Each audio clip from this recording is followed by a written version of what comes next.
మనుషులతో ఉండు, కానీ వారి సమాచారంతో ఉండొద్దు. వాళ్ళ మనసులో ఉన్న భావాలతో నువ్వు తాత్యాత్మ్యం చెంది వాటిని నీవుగా చేసుకోకు. వారి సమాచారాన్ని నీదిగా వినకు. ఊరికే విను, వదిలిపెట్టు. రమణ మహర్షి దగ్గరికి అనేక మంది వచ్చి వాళ్ళ బాధలు అన్నీ చెప్పుకుంటూ ఉండేవాళ్ళు.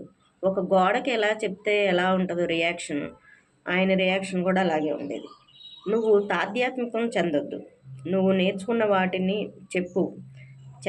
అప్పుడు చెత్త మాట్లాడే వాళ్ళందరూ నీకు దూరంగా పోతారు. గంగానదితోనూ మురికి నీరు మురికి కాలువల్లోనూ చేరతాయి. అలాగే నీ మనస్తత్వానికి తగ్గ వాళ్ళే నీతోనే ఉంటారు. నీ ఆలోచన నిన్ను మింగేస్తుంది. నువ్వు ఏది ఆలోచిస్తావో అదే అవుతావు.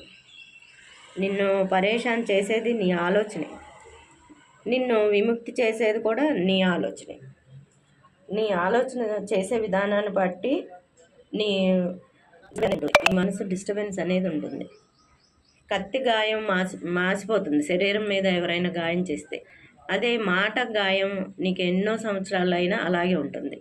నీ ఆలోచన చేసేది ఎన్ని సంవత్సరాలైనా మారదు. నీ మైండే ఆలోచన చేస్తుంది. కాబట్టి నువ్వు ఎప్పుడో అన్న మాటను, ఎవరో అన్న మాటను నువ్వు మర్చిపోలేవు. అదే శారీరకంగా అయితే ఏ గాయమైనా మానిపోతుంది. నీ మనసులో మనుషులను వదిలేయి. మనుషుల మధ్య ఉంటూ మనసులో వదిలేయి.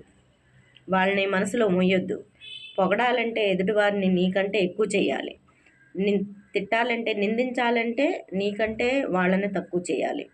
ఈ రెండు మంచి స్థితులు కాదు. అది నీకు అనవసరం, నీకు అవసరం లేదు. నిందా స్తుతి రెండూ చేయొద్దు ఎవరిని. వీళ్ళు మంచివాళ్ళు అని, వీళ్ళలో లక్షణాలు ఉన్నాయని వాళ్ళని పొగడాల్సిన అవసరం లేదు. ఇంకొక వ్యక్తిని నాకంటే తక్కువ వాళ్ళు అని అన్నిటితో పోల్చి వీళ్ళ బతికెంత, వీళ్ళు ఇదెంత అని నువ్వు నిందించాల్సిన అవసరం లేదు. ఎవరు నీకన్నా ఎక్కువ కాదు, తక్కువ కాదు. నిన్ను ఎవరైనా అలా చేసినా నీకు బాధ ఉంటుంది. నువ్వు ఎవరికైనా అలా చేసినా బాధ ఉంటుంది. రెండు తప్పు. నిన్ను ఎవరైనా చేసినా రెండు సమానంగా తీసుకో. ఎవరైనా నిన్ను పొగడ్తని పాజిటివ్గా తీసుకుంటావు, నిందని తీసుకోలేవు.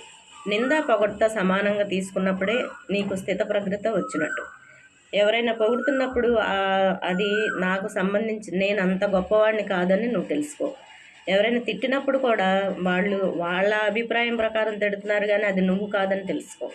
ఇది చాలా ముఖ్యం. పొగడ్తను తీసుకుంటారు కానీ నిందను ఎవరు తీసుకోలేరు.